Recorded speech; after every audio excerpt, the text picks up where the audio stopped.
This is Pop Culture on Blast. Hello, I'm Josh. I'm Justin. And I'm Tim. All right, so recently Sony put out a new Ghostbusters teaser trailer. Surprised the hell out of me. I knew nothing. That came out of nowhere. I know. I knew nothing about any new Ghostbusters project or any kind of rumors that there might be because of the 2016 debacle that happened. I thought that Ghostbusters was completely dead. No. And well, you have a believer in the camp. There is a dissenter in the camp. Fuck out of I my was house. waiting for you. I knew you didn't know. I know, he's sitting here looking at me. Yeah. Okay, well, I'll continue. Okay, continue. Okay, so the cinematic disaster that was Ghostbusters 2016, directed by the auteur Paul Feig and the great comedian Melissa McCarthy. And Leslie Jones. Yes. Leslie. No, That's no. what I meant. I think Melissa McCarthy was worse than that. They were all They were all terrible. terrible, but she was more annoying than Leslie Jones was, I think. At least Leslie Jones got all of her bad lines out in the trailer. I think. Yeah. That's Okay, so I didn't expect them to produce anything, at least in the near future, Ghostbusters related. I thought it was dead. You thought the brand was They done. had killed it. Yeah. They had done such a horrible job. Everyone hated it. There was a huge backlash. Everyone It's except dead. him. Everyone course, except him. And my So- 11-year-old son who thought it was hilarious. He did. Exactly. Very surprisingly so. And admittedly so. Okay. I know I'm throwing it under the bus. Did you actually see it? Yes, I have seen a Wait. majority of it. And you haven't? No, I saw it. I have- Okay. I have- The last I knew, Josh had not. No, I have seen a majority. You of saw it, almost all of and it, almost all the way through. Almost all the way through. And the part I liked the most was the part about the black kid and the cop. I thought it was really very heartwarming heartwarming and and funny. Tim has no idea what we're talking about. I don't. Movie quote. No other person in interwebs does either.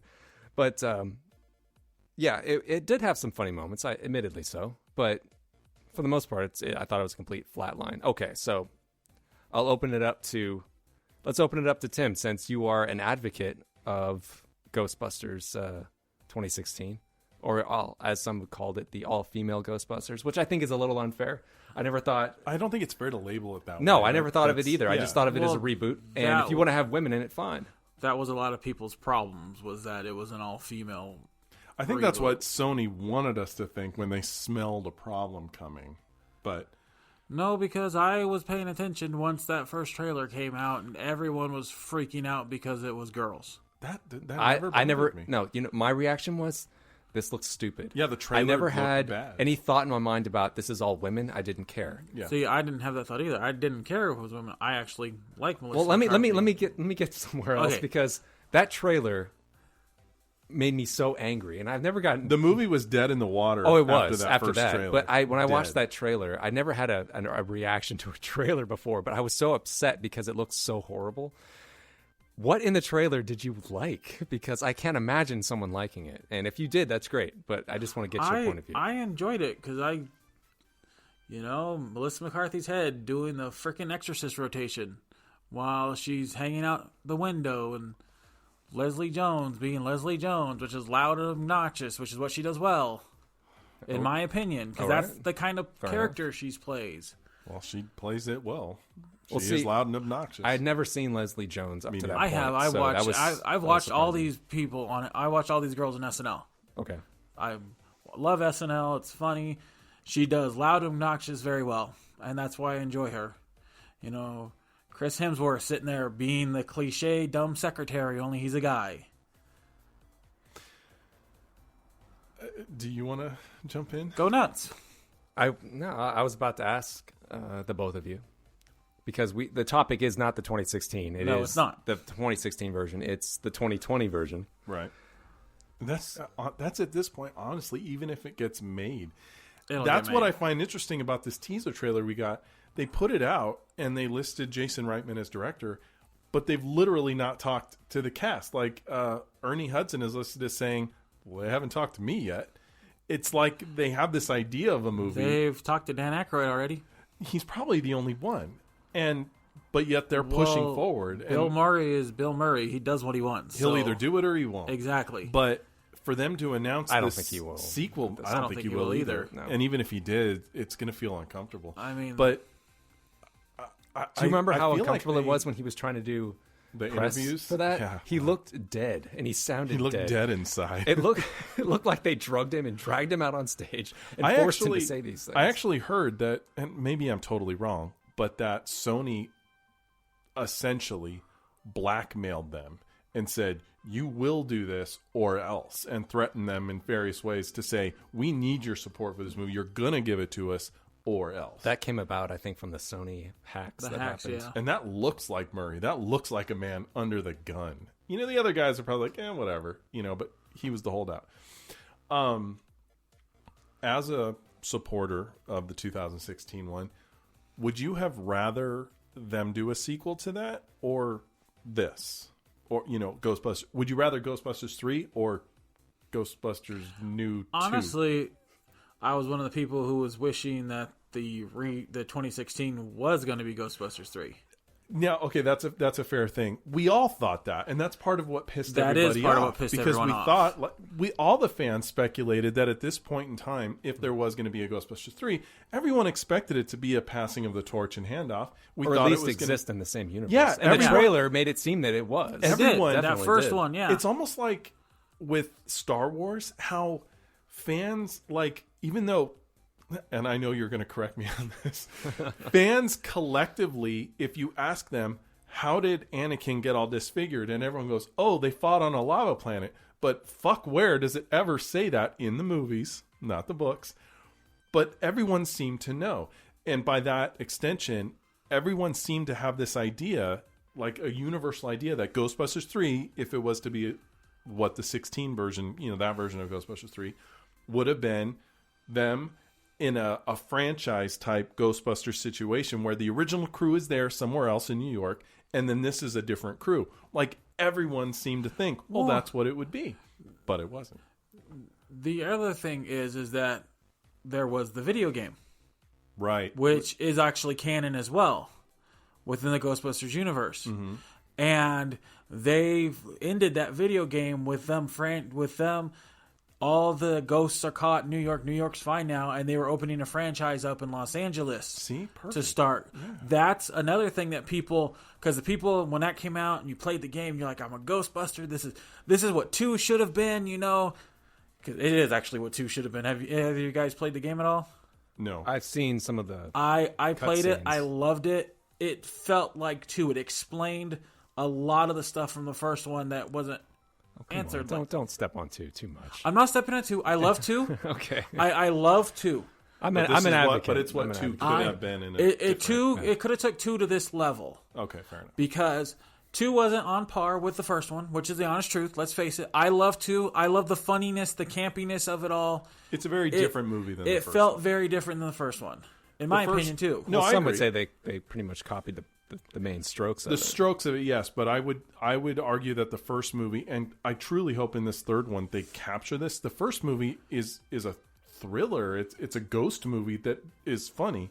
Whereas the second one is a comedy with ghost stuff. It has some horror elements. It does. That's what I meant. Horror. It does. Let's face it. Like that whole train scene is one of my favorite scenes I watched. Ernie Hudson, the train just going through. Oh, it's hilarious, but it's not scary. I missed it. I mean, when Dana gets sucked in by the hands, that's scary as shit. When it goes for her crotch and everything, right. And he totally cops a feel at it. Well, there's been some speculation, and so that part 2 was watered down because of the cartoon at the time. Yes, which we watched. I can agree with that too. And so they wanted to make it more kid friendly. That's why the characters are acting differently from the first one. And let's face it, toy sales. Right. That's another thing. Slimer was a pet. Alone, he's a mascot, and then all of a sudden, Slimer gets a curtain call at the end of Ghostbusters 2, doesn't he? Yeah, he does. Right. He does. So it's for the kids, but now for this one, they've already said that it's going to have teenagers, 2 boys and 2 girls. Yes. I don't know about teenagers. I kind of feel a little angsty when I hear that. I think a little older would be Truthfully, better. Yeah, I've always thought if they did a third one, they need Oscar. Oh, Oscar's my opinion. He would be, but he'd be in his 20s. He would be in his 30s. I think he would be in his 30s. When was that? No, he was born. He was born in 89. It was 89. It was 89. He was born. Yeah, he was a couple of years old, I think, at that point. He'd be almost 30. He'd be in his 30s. Named after a hot dog. And I wouldn't mind that either. But he's an adult. That's fine. I don't like teenagers. Well, that's been thrown out there that we might see the Oscar character, and I'm fine with that. Oh, I'm fine with that that's too. Totally cool. Now, the other thing Justin and I were discussing was the trailer, the teaser, is literally Ecto-1 in a barn. Mm-hmm. And if you remember from the first one, they mortgaged his house, his Ray's old barn. parents' house. So technically, between it's something percent. You didn't even argue with the guy. Between the events of 1 and 2, they lose everything, so they lost the house. Mm-hmm. So that could actually be his parents' house that Ecto-1's parked at. Like Ray's house? Like Ray's house. I think that's a bit reaching. I think you're asking people to remember too much about events that happened. And I am. You get those fans, they do that from time to time where they have that nudge for the hardcore fans that, this was his house without. I wonder, do they even have a script? Has this even been written? I mean, they've given a release date, and no one seems to know anything about it. I'm pretty sure that they do have one at this point. I think I've read that. I believe they do as Did well Aykroyd because co-write it? Aykroyd is involved in it. He knew he's been keeping it a secret. I actually just saw a video on this, and I didn't know this, that for any Ghostbusters project to move forward, there's 2 people that have to give approval, and 2 people only. And without these 2 blessings, you don't have a movie. Dan Aykroyd and Ivan Reitman. They both own stakes in that franchise to where you cannot make it without their blessing. He's mentioned that in interviews. Oh, is that right? In the 90s, he's mentioned that because people's asking, where's the new Ghostbuster? We have to feel like the project is good enough to be on to the next one. And when wondering who's got his control now after he passed. Harold Ramis? Yeah, I don't think he did. I just think he was... I thought he had some control too. No, because I think the idea was originally Aykroyd's. And I think that gives him intellectual property control. And then Ivan Reitman, maybe because he executive produced it, maybe it was all part. He's probably the one who, look, we'll make this movie. My name's on it. Here you go. Yeah, probably something like that. So, okay, there may not be, maybe there's a script, maybe there isn't, but more than likely it's Dan Aykroyd's general story, And he does seem to... Well, that's a big rush on a general story if you just...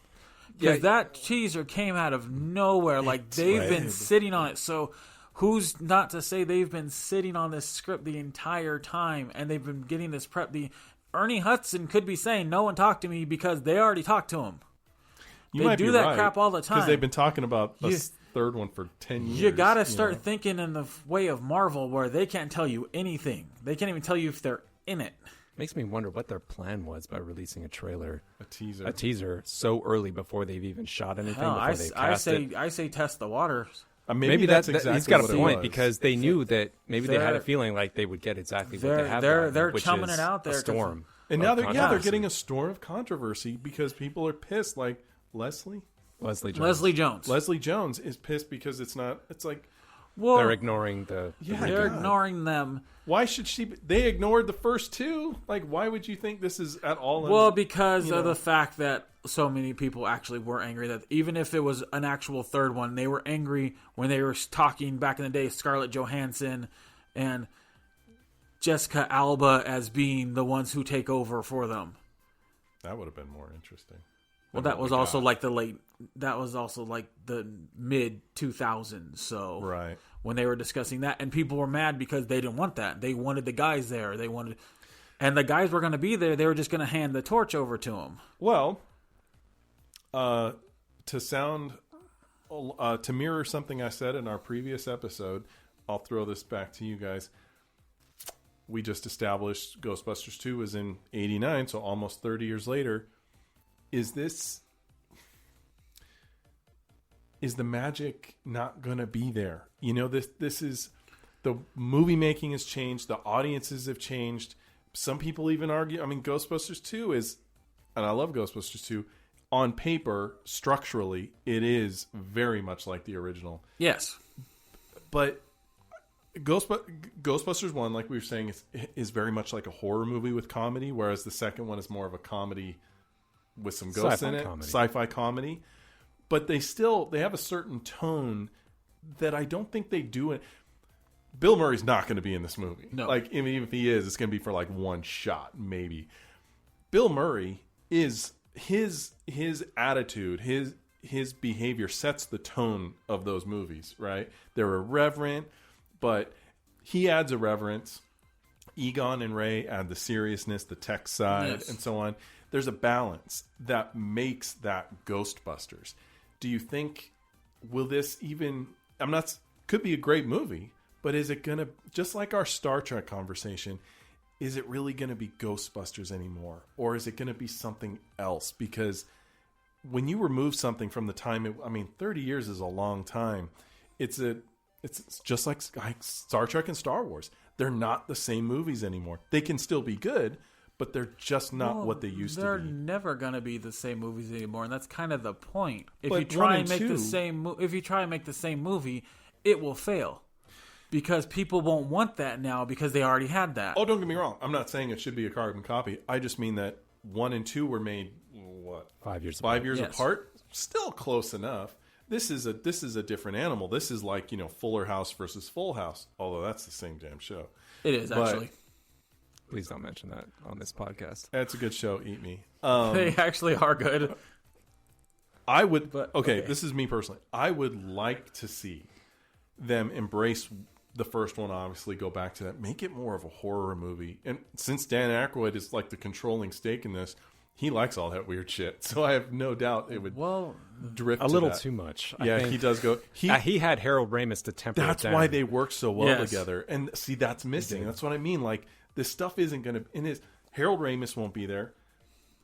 Bill Murray won't be there. Is this even Ghostbusters anymore? Even if Aykroyd shows up. Let me answer your question. Yeah. Sorry. Okay, so I'm going to say right now my hopes are high for this new Ghostbusters. I think when I saw that teaser trailer, it got me excited. I think that by virtue of the fact that Jason Reitman is directing, and That's like a, what do you call it? Not a ploy. Stunt casting kind of. I don't think so. Don't get me wrong. He's a capable director, but to have the son, that's totally like a marketing thing. I wasn't looking at by the fact that he is the son of Ivan Reitman. That wasn't even. I didn't even know until you told me, honestly. I think he's Yeah. proven himself to be a quality director. And Oh, he has. right. He's not a Paul Feig. No. He's a quality. I'm not saying that Paul Feig hasn't done good movies. I'm just saying that he wasn't the right person for Ghostbusters. That's all. His style of movie. He does spoofs. Right. His style of movie was not the correct style for Ghostbusters. It didn't work. So I think that having Jason Reitman is a good idea. I think they're bringing on someone who will get the flavor of it correct. And he will definitely work with his dad on what this should be. Of course. And for he'll sure. have that guiding light to get it correct. But also, what gives me pause is that I don't want it to be, they feel they need to do what the 2016 movie did, which was to try to emulate too much of the original formula, where you have the tech, geeky scientist, right? You have the tech guy, the you have sarcastic the sarcastic, sardonic one. Don't feel like you have to have a Venkman or a Egon or a Ray Stantz or Do a your own Winston. thing. Don't yeah, exactly. Do your own thing. Create characters that inhabit their own sphere, and let it roam with that. It just try, do your best. Yeah, I hope that's what they do, and I think they're smart enough to know that that's what they need to do. They saw that it didn't work. It's like when I think they're trying to go out, if they have to, on a good note, because as people have said, that it may have this reboot that they did may have permanently damaged the Ghostbusters name, and it will forever be scarred by it. And so, well, if they're gonna have that be the case, then let's go out on a better note, like with Star Trek 6. They did not want Star Trek 5 to be the last one. Yeah. So they thought, well, we have to make another one. Although I will defend Star Trek 5. That's a good yes, one. it wasn't the best in the series. No. Even though it had the word final in the subtitle. yeah. Okay, let's discover the undiscovered country instead. So I think that's what's going on in their minds, and there's still a lot they can mine out of this. Oh, yeah. A Yes. whole lot they can mine out of this. So, what do you think about that, Tim? What was the question? What was the question? You brought it up. I was confused. What did I say? What did you say? I don't know. Oh, It's well, too far gone by now. Is it possible to have a Ghostbusters 3 at this point feel like Yes. Ghostbusters? Yes. Do you think they'll do it, or do you think it's? I think because the this is cast going to be not the there? best chance we're going to have for them to do it. Honestly, I think going in the way they're going in is going to be because you can't open with that teaser and not be. Because I felt nostalgic. I felt like, oh my god, it's Ecto 1 sitting there. It's in a barn. It's covered. It's coming back. That just lit me up. Yeah. Because I felt it. I felt like this could be it. Because I may have enjoyed the 2016, but you show me Ecto 1, and that's got me sitting in the movie theater watching the first one or watching it on HBO while my dad's asleep. But I never thought too much about the Ecto 1 or the proton packs. Being such, I know, yes, they are symbols of Ghostbusters, but it's like, do you remember the trailer reactions that came out when the Force Awakens trailer first premiered and they showed the Millennium Falcon and people went nuts? Everyone's like, "What?" Yes. And I never really understood that. I understand that people were excited, but the idea that the Millennium Falcon is Star Wars incarnate, I never really thought that. To me, it's a feeling. It's something. It is more than the sum of its parts. So just seeing the Ecto 1, I'm like, well, it's great that it's there, but that's not what it. But that's not what Ghostbusters is. I get where Tim's going. It's not, and I agree with you. Just like the lightsaber isn't Star Wars. Okay. Seeing that Ecto 1 there, knowing the implication in that teaser that's the Ecto 1, we know that all the implications that go with that. How many times did this crew ride in that car before they retired? Who's making those sounds in there? Why are they doing it? I get it. I think I know what you're saying. Yes, the implication that it does take place in that universe, in that world. I understand that part. But just as a piece of the overall pie. But you need something visual that says Ghostbusters, and that's it. You need a symbol. That's the thing. You need a symbol. That's why I enjoy it, because that's my focal point of the overarching story, all that universe. It's there. That is the noticeable symbol, like the Millennium Falcon flying by. That's seen in movie theaters. That's watching him save his dad. That's going to marathons. That's everything. That's it's more than just that, but that is like a focal point for it for me. That's how I've always seen movies. Is I'll take something iconic, like you get a DeLorean. And that's your focal point. That is all the feelings you have, good, bad, whatever, towards that universe and what that universe could be. Because to me, that was showing. We remember 2016. You guys hated it. Well, like 99% of you hated it. This is what we used to have. We're going to bring this back. Literally, we're going to uncover what you had, and we're going to bring it back to you. Try and give it back to you the way you want it. Instead of try something completely different. Well, I don't want them to do what they had been doing with a lot of these nostalgic properties, where they're throwing everything out that we remember, like lightsabers, the Millennium Falcon. Remember this? Remember this? Remember the training ball? Right. Yeah. Right. Yeah. You have to have your teasers and your throwbacks and your diehards who saw the movies, and you have to do homages to that, unfortunately, because that's what it is. No matter what people may think of the second one, I agree with you. It's not as strong as the first one, but you and I have talked about this before, Josh. We consider it a quote-unquote worthy sequel. Yes, I concur. And what that movie did, aside from the fact that it did copy the structure of the first one, even though it copied the structure, it feels like a very different movie. Even though on paper, structurally, it's the same. But it feels like a different characters, different settings. And what they did not do, that I recall, is, like you're saying with Force Awakens, they didn't throw in all these things. Oh, you remember this from the first movie? Louis Tully, he changed. He was a different guy. He was still Louis Tully, but he was in a... there's so many good lines in that movie. The Slinky line comes from that movie. Of course, but what I'm saying, though, is that movie, while being similar, didn't survive on references and callbacks. And I agree with you, Josh. God, I hope that's not what this movie is. There's a part I'll end my thoughts on this topic with this. My hope is that Sony, Jason Reitman, and Dan Aykroyd all have especially Sony, all have the presence of mind to go, okay, what did they not like about the 2016 and how can we do it differently, starting with a teaser trailer. That teaser trailer pissed everyone off because it implied that it was in the same universe, and then they lied. Then they showed us a trailer that we all thought was garbage. So, firstly, with this teaser, we know that this is not an actual shot from the movie, but I think they're hopefully smart enough to know, okay, we're not going to wag something into the face of these guys and not fulfill it. So, to go back to the thought of what's scripted and what isn't, you're probably right. If they don't have a script, they've got something very, very close. Yeah. That says this is the state of the Ecto-1, for example. So we may not get that exact shot, but that's going to be the environment it's in, because otherwise the fans are going to go friggin' bananas because they lied to us again. They know that we want the original crew, but we're not stupid. We know that only a couple of them are going to show up. That's fine. We're okay with that. Like everybody said, we didn't mind if it was a passing of the torch. Just be respectful to the original. Just pass the torch and not just burn it. And I think they're also very aware of, even though we are all fans of it, a lot of people didn't care for the second one, at least in the same way.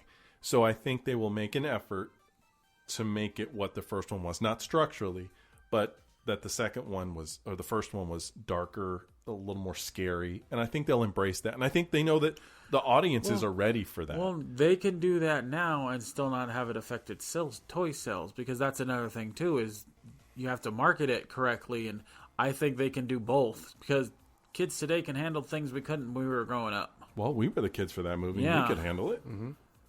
Well, let me that's ask. my thought. I think that they will be fully aware of what they did wrong and make every effort to Well, course that's what correct. the Force Awakens was. They Without- wanted not to be the prequels. And I don't think Hope would not be so reliant on callbacks. I think he will want this to be its own thing. Okay, I'm done. Josh. Well, let me ask you both this: Are we heading to soft reboot territory with this? No. No, I think don't full think so? sequel. I don't think after 2016 they would dare do a soft reboot. No. Just like Force Awakens is A New Hope, no. I think this will be a completely different story and a completely different structure in the sense that we're going to meet new people, but it's going to be different. The original, having it before teenagers tells you something right there. If it was a soft reboot, these would be scientists somewhere, they're adults in their field. This is different. This is almost like fans, I would guess, coming across these like hero people or something to that. It's a totally different structure and setup than what It sounds kind of like the Force Awakens, where these events happened a long time ago. Oh, definitely. And they may or may not have known exactly what happened, or although if they live in the modern world, they would know. I think you're Yes. right, but I don't think they will then essentially repeat those events. Mm-hmm. You know, I don't think one of these teenager girls is going to have a ghost appear in her fridge and then her friend. I think. Well, it's is it all going going to be new? Are we going to see Zool or hear about Zool? Are we going to hear about? We'll hear about her. Vigo the Carpathian. Yes. Is that going to come up? Well, his painting still exists, so I'm going to make this assumption right now. I'm going to go on record as saying it just popped in there. All right. That these 4 teenagers will be doing what, like Ouija or something like that, some sort of stupid thing that they don't mean, and they conjure a ghost, something real and scary, and they're like, holy crap, what do we do? They heard that these Ghostbusters were a thing. Just so actually, now that I say it, not unlike Dana Barrett. So this thing that they didn't intend to make happen happens, and they seek out one of the last few, which would be Dan Aykroyd's character, and they all get brought back in. And I don't think these kids will end being Ghostbusters. I really friggin' hope not. But the door will be open later. That's my thought. Okay. Done. Tim, what have you got? What do you think this is going to be? I think it's. A soft reboot, like Josh was saying, or more of its own story? No, I hope it isn't that way. I think it'll be more of its own story because they've learned. I think Sony learned from their mistakes. Mm-hmm. The proof from Spider-Man and Venom showed that Sony, they stopped trying to do what they thought would work and are listening to the people now. That's a very good point. Because they changed a lot between the Sony hack and now.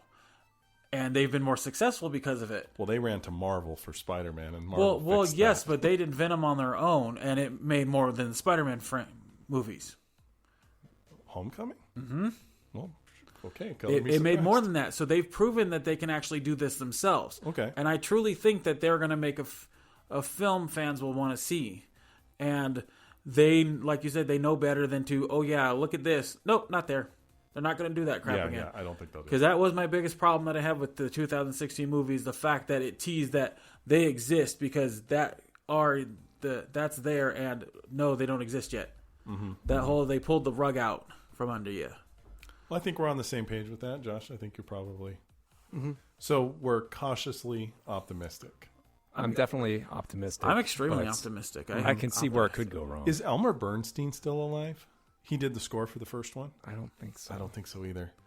Well, they did put his music in that teaser, which was a Yes, they did. very good idea. Yes. But don't do that sort of thing in the real movie, though. In the teaser, that's one thing, but that's what I mean by callbacks. Stand on your own 2 feet. Be brave enough. They may to try do to your own emulate story. his score. Emulate is one thing, but don't outright steal tracks. I don't want to see that. Well, I think we're all on the same page, except for liking 2016. Well, with each his own. with all that said, although I am pleased to know that they are ignoring the 2016 reboot, part of me does feel kind of sorry for it, that it's being ignored. It did try really hard to be funny, and it just didn't work, but It was the only choice to make, doing it this way. I know. Well, all the actors involved, the people that worked on it, and their movies just being left behind in the dust. It's just going to be in the dustbin of history now. It's There'll forgotten still be about. people who still like it. There always will be. Even the crappiest movies have their fans. They will be shunned. I will be shunned then. They're gonna have And support groups. the sad thing is Josh, you and me will be the basement dwelling, bearded, whatever mama's boys that won't let go, and it's got to be the original and no girls, even though that's not what we said. I'm afraid that this movie will be forever plagued by that. Also, it's got a lot to do. It better be epic in order to get past what 2016 did. Unfortunately. Well, I think they just don't. It doesn't need to feel like they're trying. It just needs to feel organic. It just has to happen. Don't force it. Yes. That's Don't my try opinion. to be Don't, so funny. Don't try. Yeah. Just be funny. Yeah. That's a hard thing to overcome considering what they're coming out of. Yes. They may try too hard. And I know you're a fan of these, and you talked about this. I think the modern day Saturday Night Live people, not to say they're not funny, but they're a different kind of funny. They are.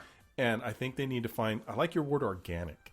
I think they need to find funny people that are more just, they're funny That people. You can feel it. Yeah. That's I don't, what I don't want. want to feel ad-libbing. Yeah, I don't want a Ghostbusters improv movie. I want to feel a real character, not an improv session. I will give you guys both that. I agree with that. If you want it to feel the way it did, because that they felt organic to each other for Ghostbusters 1 and 2. They felt even when you bring in Ernie Hudson's character and he's like, I'm just here for a paycheck. He's just a real guy. He's just a dude who does this. It felt organic when him and Dan Aykroyd would talk to each other and they were in the car it talking felt about God, like, and- It felt like they were friends. Yeah. They felt like they had gone to school together. Yeah. It really you did have feel that That's connection. what I want this one movie to be. I Yes, want it that's to be what I natural. want. I don't want it to be forced. I don't want it to be, we're going to make it super political and this. God, that. yes, don't do that. If you make girls, just have it be a girl. Oh, and Don't- have one of them be transgender. Yeah, or don't gay do or any of that something crap. like that. Just be a don't do person. that just to do that stuff. Just pick good actors, pick good characters who will do this well. I agree completely. Well, Well, we can wrap it up on that. yeah. Thanks for listening. I'm Josh. Justin. And Tim.